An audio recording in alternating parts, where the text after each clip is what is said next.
Among the 109 different centers, 7 centers are very important. First is base of the spine, the sacrum.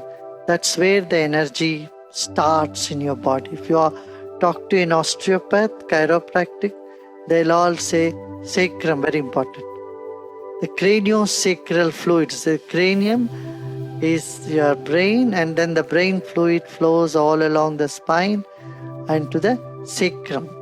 So sacrum is the first point. And then the second center is behind the genital. The third center is in the navel region near the solar plexus. If you do meditation, your solar plexus becomes bigger.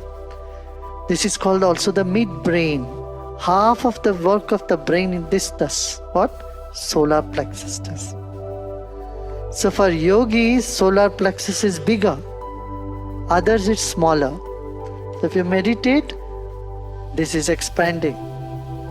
And this expands, there is stability, there is joy, there is confidence, there is comfort, all those things come. And then fourth is just heart chakra. Here from Mooladhara, from the base of the spine, 12 inches comes navel. This is more important. Of course, sex center is also important, but it's important only in the middle age.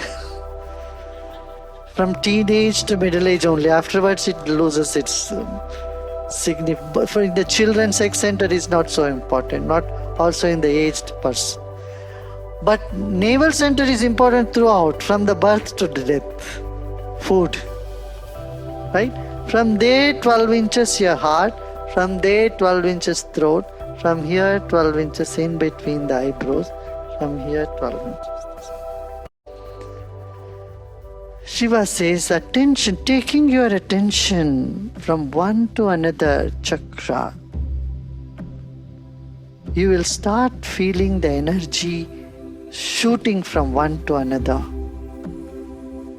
In this movement of energy, you experience inner space and you experience the bliss of the inner space. When we take our attention to any one point, one chakra, first you don't see anything, you don't feel anything, you just feel the blankness.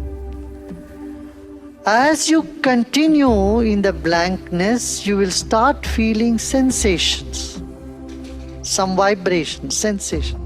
So 3 stages here. First is just blankness. Second is some vibration, sensation. And the third stage is light or energy. Full manifestation. That is little advanced stage. Right now, just take your attention there and do nothing. Just relax. Some thoughts may come, some experiences may come. Whatever comes, you just let them come.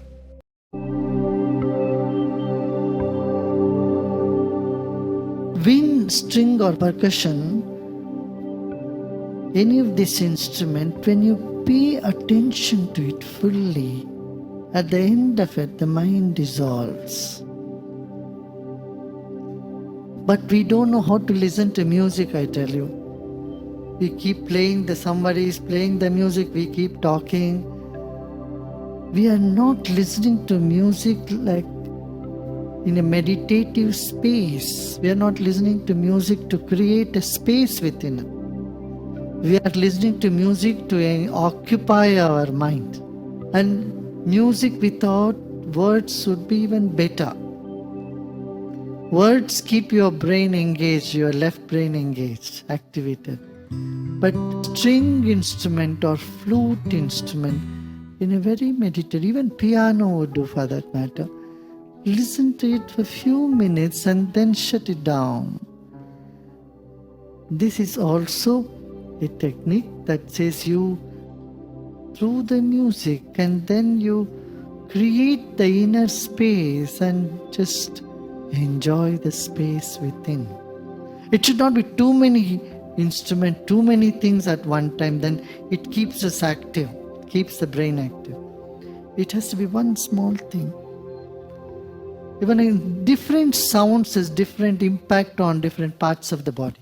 You know why some people like the hard rock? It activates the first chakra, the base chakra.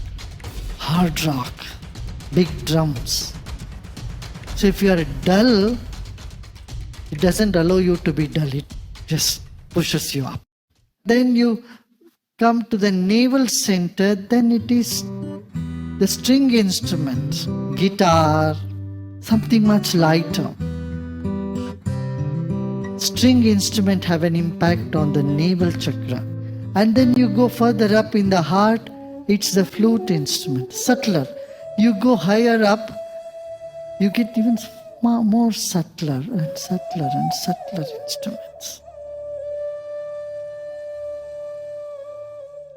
And in the head, bell, little jingle bell, jingle. You know, when a child has to go to bed, you put a rock music, a child cannot sleep. In the temple in India, you will see how these instruments are organized. There used to be 7 gates in the temple. Outermost, they will have these big drums. And then as you go inside there is a gong. And then you go deep inside, it's only bell and a conch. And if you enjoy silence, even small noise looks heavy for us. So, but to enjoy silence, these are all the ways. First, the bass ones just wakes you up, and then big horns and big instruments. Then you go further, string instrument, the flute, and then finally bells. So for someone who is meditating, who is very sensitive, the rock, big sound is very jarring. But people who are restless and depressed, they find it happy, joyful, because it just pushes them out of it. It has a purpose. So more refined you are, you like piano music. Piano is almost like the bell or the conch. And subtle ones.